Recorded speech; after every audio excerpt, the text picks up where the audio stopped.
Hello friends, இன்றைக்கி என்ன ரெசிபின்னா ஹோம்மேடில் ஒரு ஜாம் பீட்ரூட் வச்சு ஜாம். அதில் எதுவுமே நம்ம சேர்க்க போகிறது கிடையாது. அதிகமாக இன்க்ரீடியன்ட்ஸு பீட்ரூட் கட் பண்ணி வச்சுக்கோங்க. இந்த மாதிரி பேரிச்சம்பழம் கொட்டை இல்லாமல் எடுத்து வச்சுக்கிட்டோம். கொஞ்சோண்டு வெல்லம், நான் ஒரு 200 கிராம் பீட்ரூட் எடுத்திருக்கேன். 100 கிராம் பேரிச்சம்பழம், 50 கிராம் வெல்லம்.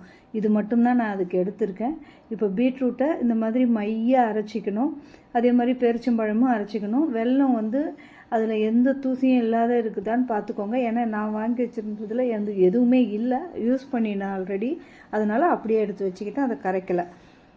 இப்போ இது மாதிரி அரைச்ச விழுதை என்ன பண்ணணும், பீட்ரூட்டு ஃபஸ்ட்டு போட்டு வானலியில் போட்டு நல்லா வதக்கிடணும். அந்த பச்சை வாசனை போகணும் இல்லையா, அதுக்கு இது மிக்ஸி கழுவுன பேரிச்சம்பழம் அரைச்சோம் இல்லையா, அதை மிக்ஸி கழுவுன தண்ணி நான் தனியாக எடுத்து வச்சுருந்தேன். அந்த தண்ணி இது கூடயே ஆட் பண்ணிவிட்டேன். இப்போ இந்த பாத்திரத்துலேயும் கொஞ்சமாக தண்ணியை ஊற்றி அதில் ஊற்றிக்கலாம். ஒன்றும் பிரச்சனை இல்லை. ஏன்னா அந்த பச்சை வாடை போகும், அது வேகிறதுக்கும் கரெக்டாக போயிடும். ரொம்ப நேரம் கூட பாயில் பண்ண வேண்டியது இல்லை. இது ரொம்ப ஹெல்த்தியானது, நல்லா இருக்கும். பசங்களுக்கு இது ப்ரெட்டில் தடவி கொடுக்கலாம், தோசைக்கு தொட்டுக்க கொடுக்கலாம், சப்பாத்தியில் ரோல் பண்ணி கொடுக்கலாம், எது வேணாலும் பண்ணலாம். நம்ம சின்ன டப்பா கடையில் வாங்கிட்டு வந்தோம்னா உடனே தீந்துடும். அந்த மாதிரி இல்லாமல் இதை வீட்டில் ஒரு டைம் இருக்கிறப்ப செய்து வச்சுக்கிட்டோம்னா இந்த சம்மரில் எது கேட்டாலும் பிடிக்கலங்கிற குழந்தைங்களுக்கு இந்த மாதிரி செய்து கொடுத்தா ரொம்ப பிடிக்கும். இந்த காய் சாப்பிட மாட்டாங்க, பேரிச்சம்பழம் சாப்பிடாத குழந்தைங்கள்லாம் கூட இந்த மாதிரி கொடுக்கும்போது ஆட்டோமேட்டிக்காக உள்ளே போயிடும். இப்போ பாருங்கள், இதை மூடி போட்டு அந்த பச்சை வாசனை போனால் ஒரு டம் போட்ட மாதிரி மூடணும்னா உடனே பச்சை வாசனை போயிடும். இப்போ இந்த மாதிரி ட்ரை ஆகிடுச்சு. இந்த டைமில் நம்ம அரைச்சி வச்சுருக்கிற பேரிச்சம்பழம், அதையும் விழுதாக அரைச்சி வச்சுருக்கிறோம் இல்லையா, அந்த பேரிச்சம்பழத்தை அது மிக்ஸி பீட்ரூட் அரைச்சதுலேயே போடுவேன். அது கலரு கொஞ்சம் சேஞ்ச் ஆகிருக்கு. அது ஒன்றும் பிரச்சனை கிடையாது, ஏன்னா இதுலேயே தானே போட போகிறோம். அதனால் இப்போ அதையும் எடுத்து இது கூட ஆட் பண்ணிக்கோங்க. இதை நல்லா கலந்து விட்டுட்டு அதுக்கப்புறம் வெல்லம் ஆட் பண்ணிக்கலாம். இதை நல்லா ஒரு சேர எல்லாத்துக்கும் வர மாதிரி கலந்து விடணும். இது பார்த்திங்கன்னா ரொம்ப ஈஸியாக கொஞ்ச நேரம்தான், மேக்ஸிமம் எல்லாத்தையும் ரெடி பண்ணி வச்சோம்னா 10 நிமிஷம், அவ்வளோதான். கடகட முடிச்சு இறக்கிடலாம். வேணுன்றப்போ பீட்ரூட் போயிட்டு வாங்கிட்டு வந்தோமா, செய்தோமா, அவ்வளோதான், முடிஞ்சிச்சு. இப்போ பாருங்கள், இதை நல்லா ஒரு சேர கலந்து விடுங்க. இதில் இருக்கிற இனிப்பே அந்த பீட்ரூட்டுக்கு போதுமானது தான். நான் வெல்லம் கொஞ்சம் போடுறேன்னா அந்த கொஞ்சமான வெல்லம் தான், 50 கிராமுக்கும் கொஞ்சம் கம்மியாக தான் போட்டிருக்கேன். எனக்கு அதுவே இனிப்பு நல்லா இருக்குது. பேரிச்சம்பழத்தில் இருக்கிற இனிப்பு அந்த பீட்ரூட்டுக்கு கரெக்டாக இருக்கும். ஏன்னா பசங்க தித்திப்பு தேவைப்படும் இல்லையா, அதனால் இது கூட கொஞ்சம் பொடிச்ச வெல்லத்தையும் சேர்த்துக்கிட்டேன்.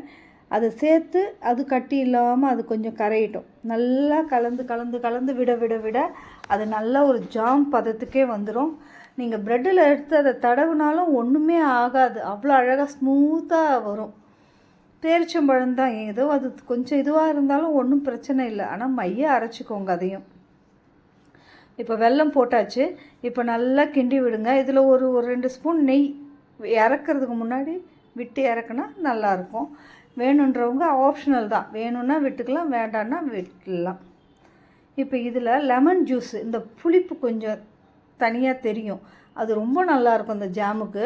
அதனால் ஒரே ஒரு சின்ன லெமன் எடுத்து, நெல்லிக்காய் சைஸ் லெமன் தான் எடுத்து அந்த ஜூஸை விட்டுருக்கேன். அதனால் ஒரு 2 ஸ்பூன் ஜூஸ் இருக்கும், அவ்வளோதான். ஆனால் அந்த 2 ஸ்பூன் ஜூஸ் அந்த ஜாமையே எக்ஸலண்ட்டாக மாற்றும். அதுக்காக தான் அந்த எலுமிச்சம்பழம் ஜூஸை விடுறது. அதை நல்லா கிண்டிட்டு அப்படியே கொஞ்சம் நேரம் விடுங்க. அதுவே அந்த ஃபுல்லாக பாயில் ஆகி ஒரு ஸ்டேஜுக்கு வரும். இதை என்ன பண்ணலான்னா ஆற விட்டுடணும். நம்ம ஸ்டோர் பண்ணுறதுக்கு முன்னாடி இது நல்லா சில்லுன்னு ஆகிடணும். ஒரு 2 மணி நேரம் கூட ஆற விட்டுருங்க. ஆறுனதுக்கப்புறம் நல்லா ஒரு ஏர்டைட் கண்டெய்னரில் போட்டு ஸ்டோர் பண்ணி ஃப்ரிட்ஜில் வச்சுட்டோம்னா வேணுங்கிறப்ப எடுத்து நம்ம யூஸ் பண்ணிக்கலாம். கெட்டு போகாது அவ்வளோ சீக்கிரத்தில். நம்ம செய்கிற பதம் தான் அது, கெடாது. நீங்கள் ஃப்ரிட்ஜில் வச்சு யூஸ் பண்ணி பாருங்கள். எனக்கு செய்த உடனே காலி ஆகிடும். அது வீட்டில் ஒரு பொருள் இருந்ததுன்னா அதையே தான் கேட்பாங்க குட்டீஸு. அதனால் இதை ரொம்ப நாளைக்கு செய்து வைக்கிற மாதிரிலாம் கிடையாது. ஸ்கூல் போகிற டைம்லேயும் யூஸ் ஆகும், வீட்டில் இருக்கிற டைம்லேயும் யூஸ் ஆகும். இந்த ரெசிபி உங்களுக்கு பிடிச்சிருந்தா எனக்கு லைக் பண்ணுங்கள், கமெண்ட் பண்ணுங்கள், ஷேர் பண்ணுங்கள். வேறு ஏதாச்சும் ரெசிபி வேணும்னாலும் கமெண்ட் பண்ணுங்கள். என் ஸ்டைலில் நான் எப்படி பண்ணுறேன்னு உங்களுக்கு எக்ஸ்பிளைன் பண்ணுறேன்.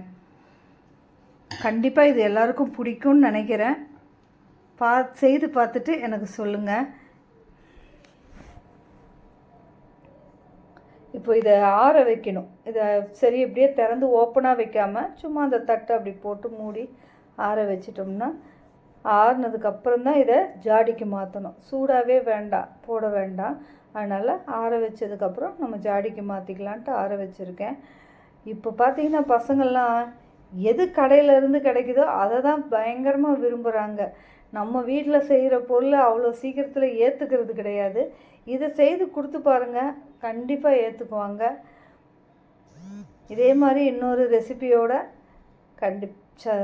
பார்க்கலாம்.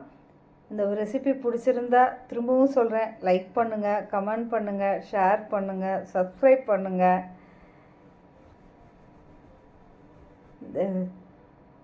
எப்படி சொல்கிறது, எனக்கு நான் யோசிக்கவே இல்லை, எனக்கு அவ்வளோ நல்லா இது சூப்பராக வந்திருக்கு. ட்ரை பண்ணி பாருங்கள். தேங்க்யூ, பாய். எப்படி வருது பாருங்கள். அப்படியே எடுத்து சாப்பிட்டா அவ்வளோ டேஸ்ட்டாக இருந்துச்சு. நீங்கள் ஒரு முறை நல்லா செய்து பார்த்துட்டு எனக்கு சொல்லுங்கள். ரொம்ப நல்லாயிருக்கும். குழந்தைங்கள்லாம் விரும்பி சாப்பிடுவாங்க. ஹெல்த்தியான ஒன்று. 100% எந்த ஆர்டிஃபிஷியல் பொருளும் அதில் கலக்கலை. பேரிச்சம்பழமும் ஹெல்த்தி தான், பீட்ரூட்டும் ஹெல்த்தி தான், வெல்லமும் ஹெல்த்தி தான், லெமன், அவ்வளோதான். இதில் வேணும்னா 2 ஸ்பூன் நெய்யை விட்டு கலந்து இறக்குனா ரொம்ப நல்ல வாசமாக இருக்கும். வேண்டானாலும் ஆப்ஷனல் தான், விட்டுடலாம். நல்ல கலர் கிடச்சிருக்கு. தேங்க்யூ, பாய்.